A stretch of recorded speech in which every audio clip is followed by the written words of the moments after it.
very much. It's a pleasure to be here. And I'm going to tell you about our experiences with, as the title says, trying to develop a field sobriety test for cannabis, or at least THC. And this work was done together with my graduate student, Elisa Pabon. And I'll present you with the data, but more importantly, I'll talk about some of the difficulties in doing this kind of work. Do I need something to progress the slides? It's this? Okay.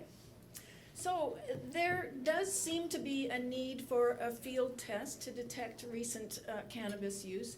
From a point of view of safety, there is evidence that cannabis can impair performance. There are currently no biochemical measures available, or no convenient breath or urine tests. And as everybody's aware, we've decided kind of as a society, in the case of alcohol, to use a biochemical test as the determinant, as our criterion for impairment. So we don't have, even for alcohol, we don't have a performance-based field test, which would be something you can argue about the merits of that, since there's going to be a lot of variability in people's sensitivity to different doses of alcohol. Anyway, we don't have for cannabis a good biochemical measure. And then also, importantly, people are not always aware of their impairment especially after using cannabis. So what are some of the challenges that we face in developing a field test? First of all, the impairments that we see after cannabis use are subtle. They're difficult to assess, even under laboratory conditions, under controlled laboratory conditions. And so it's difficult to translate those into something that would be testable in a field test. There's a great deal of baseline variability in people's performance on the task. So even without the administration of a drug, people vary widely in their performance on task performance. So that makes it a second challenge for us to develop a sensitive task. There's also variability across individuals in their responses to drugs, so people vary in their sensitivity to THC as well. And then there's, obviously, as we've heard today, variability in the cannabis products. There are variations in dose that we don't always have control over, the other constituents, and the last time since use. So these are all difficult things for anyone trying to develop a field test. So this is just an overview of some of the points that I'll mention. What is the evidence that cannabis impairs performance? Who's at risk? What is cannabis? And are the tasks that we're going to develop for this brief, sensitive, selective, and resistant to distraction?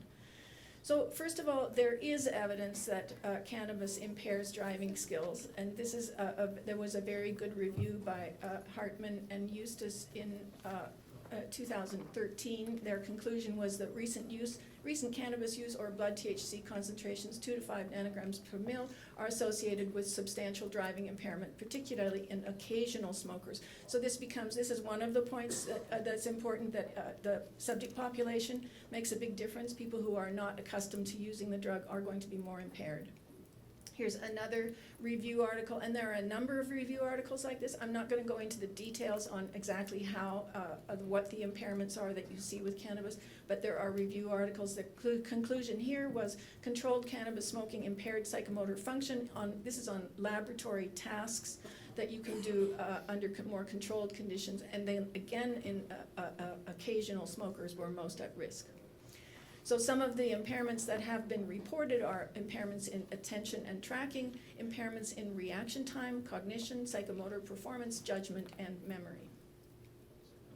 What kind of cannabis was the next question. So concentrations of THC in cannabis can vary widely, and obviously higher than what I've cited right here. There are numerous other constituents that might contribute to the effects. The route of administration makes a big difference in the formulation of the drug, and then the presence of other drugs, which is, again, another major challenge for any field sobriety test. Which users, as I've mentioned, that experienced users are the most vulnerable, and there are other individual differences factors, that is the age of the subjects, the interactions with other drugs, people are taking medications or they're also using other recreational drugs, sex, body weight, and race might also contribute to these variations. So With the support of NIDA, they had a competition for a drug abuse related app. And so I'm not actually an app user, but I came up with this idea of am I stoned? So it would be something that would be that the users themselves could use to see to assess their own performance when they smoke, to see whether they're good to drive or whatever they needed to do that required concentration. So the way we did it was we compared phone-based app tasks to computer-based tasks. So in my laboratory, we run laboratory-based studies. The subjects come in for 3 to 4 hours at a time. We administer, first we make sure they haven't used any drugs, they're not pregnant. They go through psychiatric screening and a drug use screening, and so they're very healthy young adults. And we have standardized computer-based tasks that we administer to assess psychomotor impairment. And so we decided to use these standardized computer-based tasks, and then also in comparison, we had the subjects complete these phone-based app tasks, which I'll describe to you, that we're going to be a little bit more suitable for use in the field. So we tested these individuals, so healthy young adults, with THC placebo, 7.5 or 15 milligrams of oral THC under double-blind conditions. So that means that neither subjects nor the experimenters on the day of the session know what they're getting.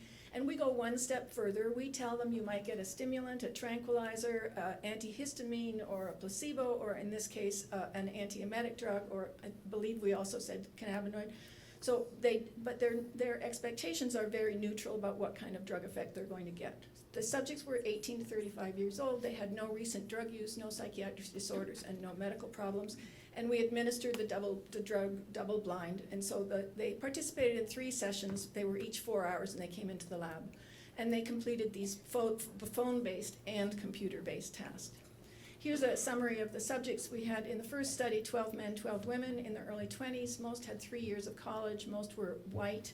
And this is their average drug use, very modest. Their cannabis use was reported 8 times per month on average, and a time is just an occasion, so that would be probably just one evening. Here are the tasks that we used on the computer. We had a 2-column addition task where they have to add 2 numbers, a reaction time task where they had to press a key when they saw a symbol, a finger tapping task where they had to tap their finger as fast as they could with their left hand and their right hand, and then a memory span task. And this just portrays some of the tasks. As I said, the 2-column addition, they're just adding up these numbers as fast as they can. The reaction time is the next one to the right there, top right, as just they press the button when they saw the X. And the bottom left is the finger tapping task. We're measuring how fast they can tap their fingers. And then the memory span task is a series of pictures, and they have to be able to reproduce what they saw a minute or so later. And then we also had 4 app-based tasks. These were chosen to be similar to the computer-based tasks. They're not exactly the same, but they were chosen to be similar. We used a paste serial addition task where they had to add numbers, a reaction time task, a finger tapping task, and a spatial memory task. And this is what those looked like. It's basically on an app. It's just portrays. They have to, on the top left is add this new digit to the previous one. They have to do that. And the reaction time, they have to shake the phone as soon as they see the symbol.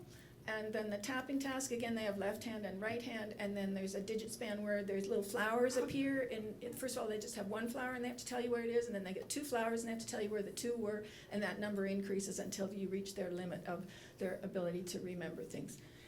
Apparently this didn't work out very well, but so we also at the same time measure physiological measures, heart rate and blood pressure, and then subjective ratings. So you can see on the top, the time goes along the x-axis, so this goes for 240 minutes.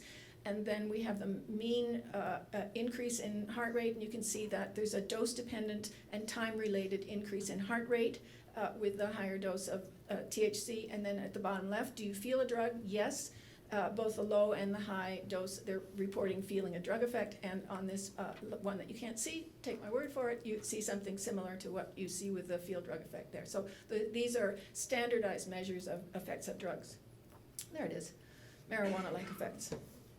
So This is on the computer tasks alone, first of all. Here, I'm showing you three tasks, the 2-column addition, the reaction time, and the working memory. And we did see the asterisks indicate that there was impairment. So again, you have the placebo, 7.5, and the 15 milligram dose. And you can see that they were slightly less accurate on the 2-column addition, and that took them slightly longer to press the key when they saw the symbol, and they had a slightly impaired working memory. So there were sensitive, this is just kind of validating that we know that our computer-based tasks are relatively sensitive, although the effects are subtle.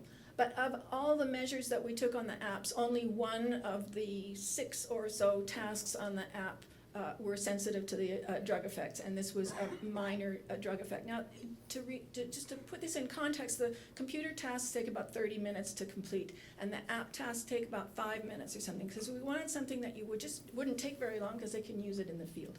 So it appeared to us that we went too far with that. So were the tasks too short, and were they too easy, and are the impairments too subtle? So we did a second study. We made the phone tasks a little bit longer, and we tried to improve the sensitivity of them, and we also added another measure of time perception. It's also hard to find tasks that are unique to cannabis or to THC, and that where you don't see impairment with other drugs. So we added a time perception. So the measures in study 2 was same kinds of subjects, similar number of subjects, and the results were similar to study 1. The THC impaired performance on 3 of the 4 computer tasks. It impaired performance on only 1 of the 4 phone-based tasks, and it did not affect, in this study, did not affect time perception. So disappointing results. And I'd like to say that there are still sensitive measures out there that somebody could determine, could identify, that would detect the effects of recent cannabis use. But after this experience, I'm not convinced. And one of the things that makes me not convinced is if you look more carefully at the variability across individuals. This is one of the tasks where we did see a significant effect of THC. So on the bottom you can see placebo, 7.5 and 15 milligrams of THC, and those little black lines in the middle of each of the scatter plots correspond to the average, so the mean score. So you can see there was an impairment in their ability to do this addition task. But when you look at the variability across subjects, it's enormous. So there's no way you could tell from a single administration of a task whether the person was impaired. First of all, you have to know their baseline performance. You have to know how they would perform without the drug. Secondly, one person's impaired performance is another person's sober performance. So how are we going to use this information? If people driving on the road, they vary that much even in the drug-free state, we're not going to get anywhere with this information. So that's what my disappointing conclusion is. It's very difficult to develop a sensitive phone-based app to detect impairment from THC. The tasks have to be brief, or the tasks are brief, and the drug-induced impairments are subtle. And I just said that a single administration of a task provides very little information about a person's drug-free baseline performance. When we originally thought of this, we thought it might be possible to develop an app like this and have people complete the task several times in the drug-free state, and then also after using the drug on a couple of times, and then in some unknown situation, they might complete the app and the tasks and see how they performed relative to their own performance. So there's still some possibility of that, but it would require a lot of development. We also, I didn't mention it, we also asked subjects to estimate their degree of impairment, because we thought that was important to see whether there was a dissociation, and they were pretty good at judging their impairment, especially at the higher dose. So the overall conclusion here is that brief phone-based measures may not be suitable to detect cognitive and motor impairments. And I'd like to acknowledge the National Institute on Drug Abuse funded this, and we had help from a couple of other collaborators, so thank you.